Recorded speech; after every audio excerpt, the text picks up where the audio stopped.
In the heart of the city, where the neon glow never truly faded and the hum of distant traffic wove through every night, Daichi began a new chapter of his life. He was young, ambitious, and eager to carve a path of his own. The day he signed the lease for the tiny apartment on the 5th floor, he felt a surge of fortune. The space was small but neat, with just enough room for a bed, a desk, a wardrobe, and the essentials of a solitary life.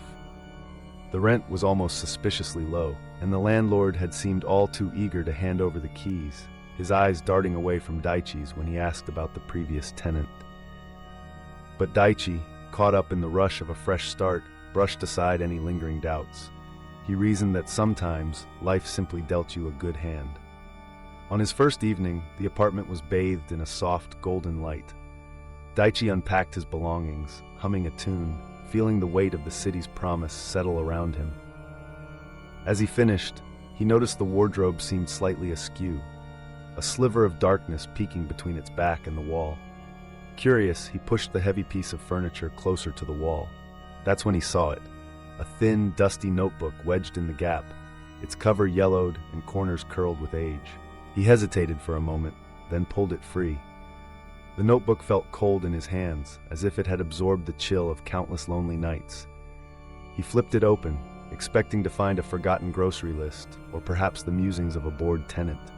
Instead, he was greeted by shaky handwriting, ink faded, but the fear behind it somehow fresh. If you're reading this, you're next. Don't trust the man in the wardrobe. Don't even trust yourself. A shiver ran down Daichi's spine.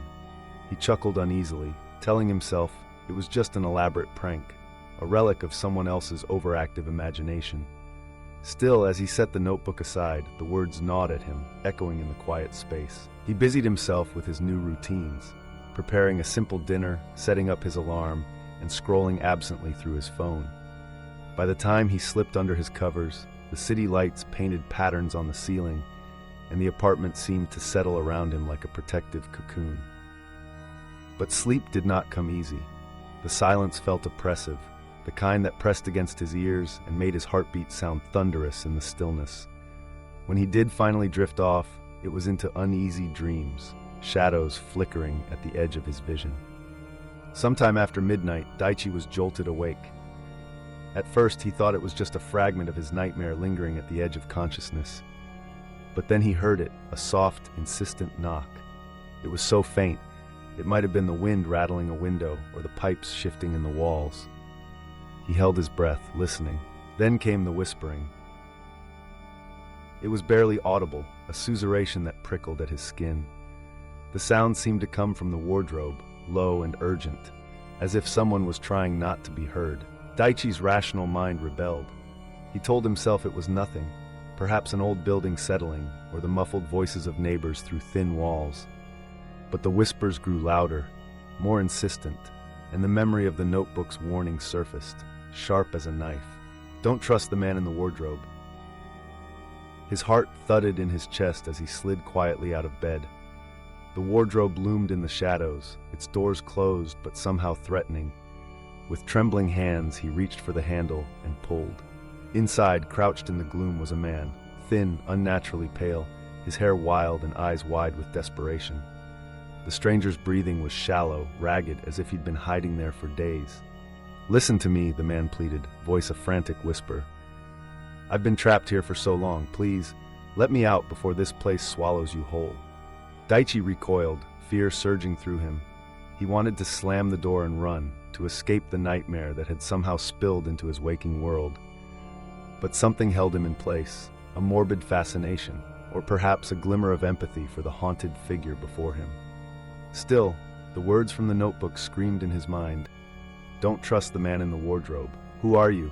Daichi managed to choke out. The man's eyes flickered, and suddenly he began to recount details of Daichi's life with eerie precision. He described the way Daichi had walked into the apartment, where he'd placed his suitcase, the exact moment he'd discovered the notebook. He spoke of small, intimate moments, how Daichi had paused to admire the cityscape from his window, how he'd arranged his books on the shelf, even the brand of instant noodles he'd brought for his first meal. Daichi's blood turned to ice. How could this stranger possibly know such things? He felt exposed, as though every private moment had been observed, catalogued, and now replayed to him in the dark. How do you know all of that? Daichi whispered, voice trembling. The man stared back, eyes hollow.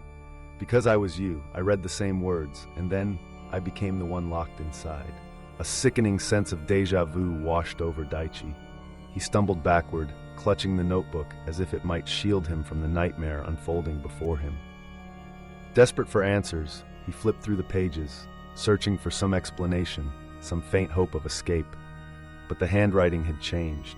Where once it had been frantic and unfamiliar, now it mirrored his own. The ink was fresh, the message unmistakably personal. I warn,